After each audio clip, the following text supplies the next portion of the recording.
नमस्कार, आप देख रहे हैं खबर यूपी। मैं हूं आपके साथ दीपिका ओझा। तो चलिए शुरुआत करते हैं बुलेटिन की, लेकिन इससे पहले एक नजर आज की सुर्खियों पर।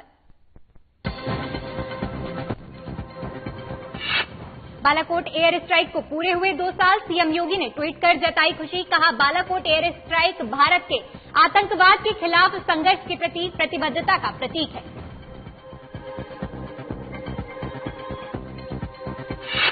ओडीओपी योजना के तहत उत्तर प्रदेश का एक्सपोर्ट 32% तक पहुंचा। योजना से बड़ी संख्या में मिल रहा है लोगों को रोजगार।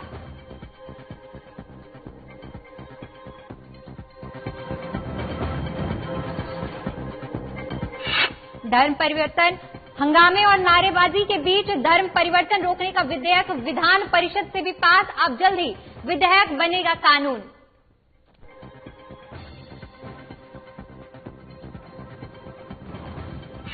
उत्तर प्रदेश में महाराष्ट्र और केरल से आने वाले लोग होंगे क्वारंटीन। हवाई अड्डे, रेलवे स्टेशन पर बढ़ेगी सख्ती।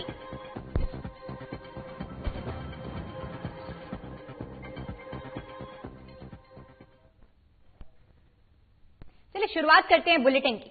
मुख्यमंत्री योगी आदित्यनाथ ने अयोध्या के निर्माणाधीन श्री राम मर्यादा पुरुषोत्तम एयरपोर्ट के लिए केंद्र सरकार द्वारा दिए गए धनराशि के लिए धन्यवाद किया। आपको बता दें कि 250 करोड़ रुपए की धनराशि प्रधानमंत्री नरेंद्र मोदी और केंद्रीय मंत्री हरदीप पुरी के लिए धन्यवाद किया गया।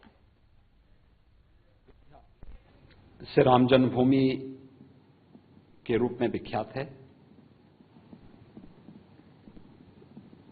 अयोध्या में भगवान श्री राम के भव्य मंदिर निर्माण की कार्रवाई युद्ध स्तर पर चल रही है। अयोध्या भारत की सनातन आस्था का केंद्र बिंदु होने के नाते लाखों की संख्या में श्रद्धालुजन अलग अलग पर्व और त्योहारों के समय में अयोध्या में दर्शनार्थ आता है। अयोध्या में श्रद्धा और पर्यटन दोनों का एक समन्वित रूप देखने को मिलता है। केंद्र और राज्य सरकार दोनों इस संबंध में अयोध्या के समग्र विकास को लेकर के पूरी प्रतिबद्धता के साथ कार्य कर रही हैं। मुझे बताते हुए प्रसन्नता है कि अयोध्या में अंतर्राष्ट्रीय पर्यटन को भी विकसित करने के लिए वहां पर ढेर सारी संभावनाओं को आगे बढ़ाया जा रहा है। हम सब जानते हैं कि दुनिया के तमाम देशों में भारतीय मूल के नागरिक और भारत के अप्रवासी भारतीय भी बड़ी मात्रा में वहां निवास करते हैं। उन सबकी भी इच्छा होती है कि अयोध्या आ सकें, और इसलिए उत्तर प्रदेश सरकार ने अयोध्या के जो एयर स्ट्रिप थी उसको एयरपोर्ट को इंटरनेशनल एयरपोर्ट के रूप में डेवलप करने का एक प्रस्ताव भारत सरकार के पास भेजा।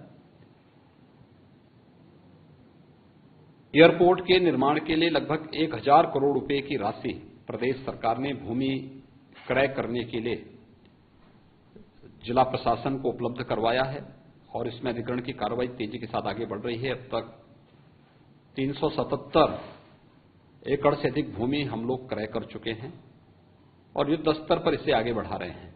मुझे यह बताते हुए प्रसन्नता है कि भारत सरकार ने उत्तर प्रदेश सरकार के इस प्रस्ताव को अपना अनुमोदन दिया है, और इस हेतु कि वहां पे तत्काल 250 वहां पे ATR 72 वहां पर संचालित हो सके।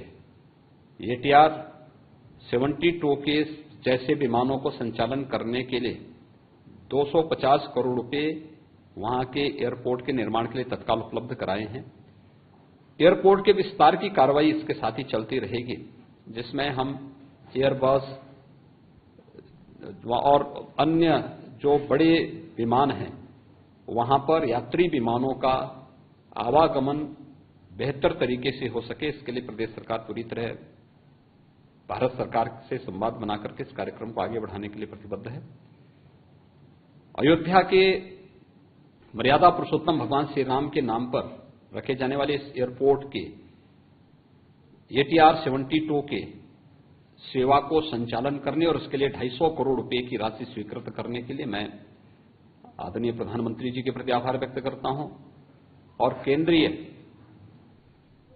नागर विमानन के मंत्री श्री हरदीप पुरी जी को हृदय से धन्यवाद देता हूं कि उन्होंने राज्य सरकार के इस प्रस्ताव को प्राथमिकता के आधार पर आगे बढ़ाने का कार्य किया है। निश्चित ही अयोध्या के टूरिज्म को और अयोध्या आने वाले श्रद्धालुओं को उनके आवागमन को और सहज और सरल बनाए। वहीं बालाकोट एयर स्ट्राइक के आज 2 साल पूरे होने पर उत्तर प्रदेश के मुख्यमंत्री योगी आदित्यनाथ ने ट्वीट कर खुशी जताई है। उन्होंने कहा कि बालाकोट एयर स्ट्राइक भारत की आतंकवाद के खिलाफ संघर्ष के प्रति प्रतिबद्धता का प्रतीक है। 26 फरवरी 2019 को भारतीय वायुसेना के जवानों ने पाकिस्तान की सीमा में घुसकर बालाकोट में आतंकी संगठन जैश ए मोहम्मद के कैंपों को तबाह कर दिया था। बता दें कि 14 फरवरी 2019 को सीआरपीएफ के काफिले पर हमला हुआ था, जिसमें 40 जवान शहीद हो गए थे, जिसके जवाबी हमले में भारतीय वायुसेना ने 26 फरवरी 2019 को पीओके में घुसकर बालाकोट एयर स्ट्राइक को अंजाम दिया था।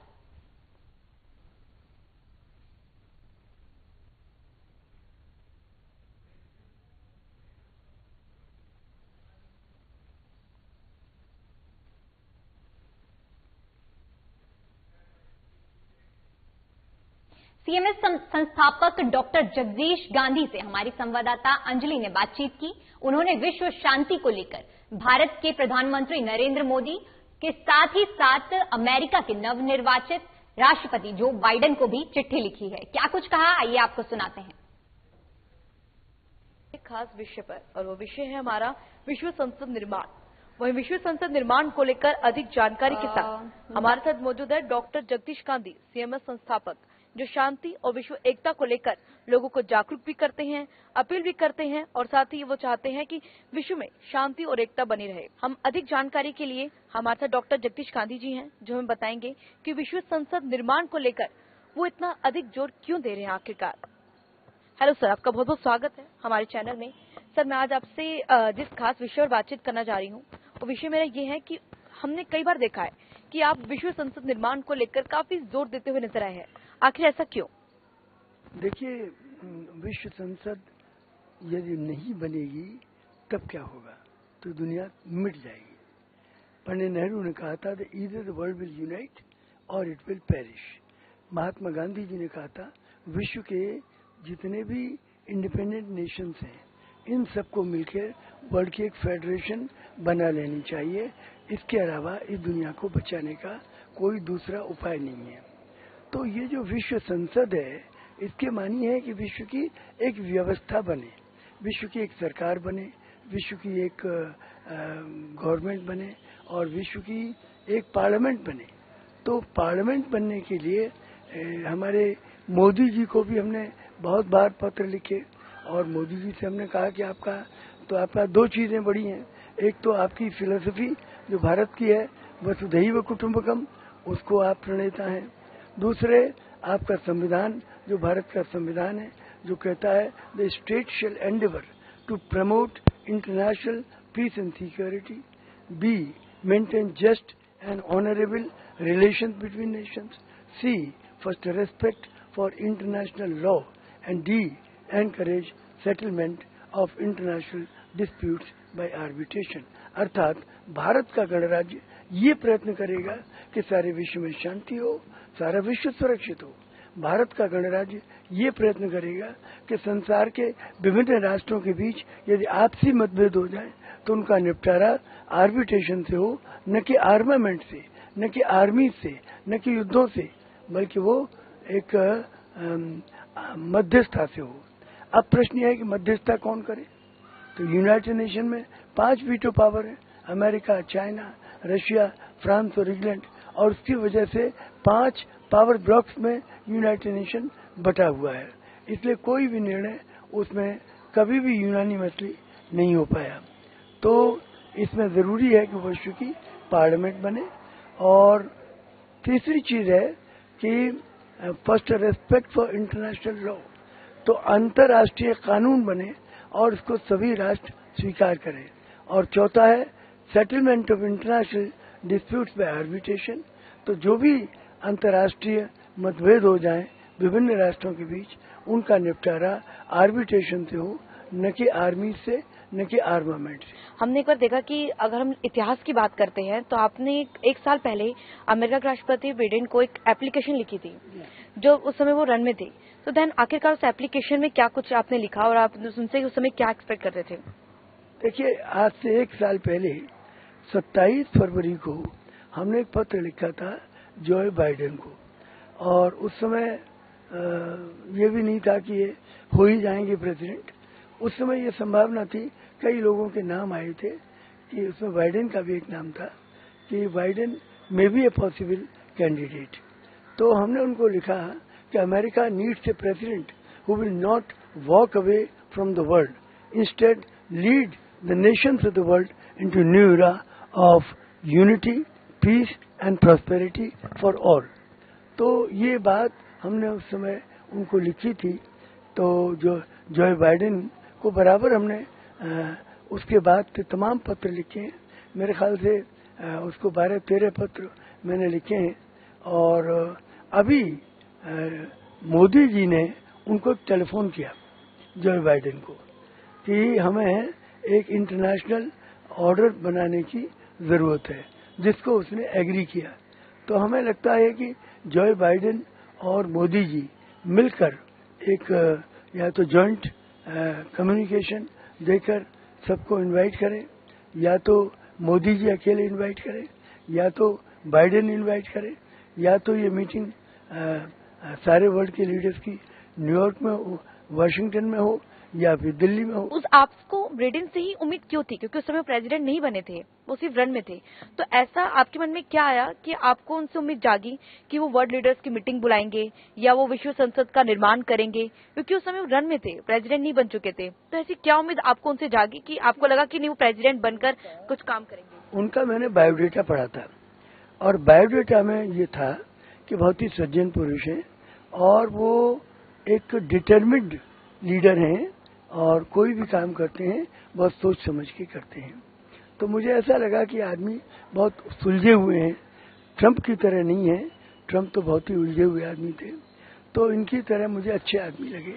तो मैंने उनको पत्र लिखा, और उसके बाद बराबर मैं उनको पत्र लिखता रहा हूँ कि आप कोशिश करें कि आप अमेरिका के प्रेसिडेंट बन जाएं, और बनने के बाद आप सारे विश्व को यूनाइट करें।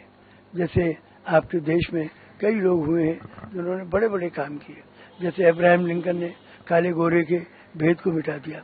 जैसे अमेरिका के और कई प्रेसिडेंट हुए जिन्होंने बहुत बड़े बड़े काम किए। वुडरो विल्सन ने लीग ऑफ नेशंस बनाया। कि जैसे आपने बताया कि आप काफी टाइम से अमेरिका के राष्ट्रपति को लेटर लिख रहे हैं, प्रधानमंत्री नरेंद्र मोदी को भी अपने कई बार लेटर लिखा है। तो ऐसे में आपके किसी भी खत का अभी तक कोई जवाब आपको मिला है? देखिए, जवाब तो इन लोगों से नहीं मिलता, लेकिन इनके कार्यों से पता लग जाता है। मोदी जी ने जो अभी एनडीए की मीटिंग हुई, उसमें उन्होंने 30 जून को कहा था कि न्यू ऑर्डर की जरूरत है based on rules and laws. तो न्यू वर्ल्ड ऑर्डर जो कमिंग अप है, और उसमें अपना इंडिया का बहुत बड़ा रोल होगा। तो तब से हमने देखा कि उन्होंने फिर जो बाइडेन को टेलीफोन भी किया इसी इशू को लेकर कि एक वर्ल्ड की पार्लियामेंट बने। तो इसके मानी ये है कि वो काफी काम, जितने पत्र मैंने लिखे हैं उन सबका एक ही में जवाब दे दिया। उन्होंने कह दिया कि अब इसकी जरूरत है। सर, क्या प्रधानमंत्री नरेंद्र मोदी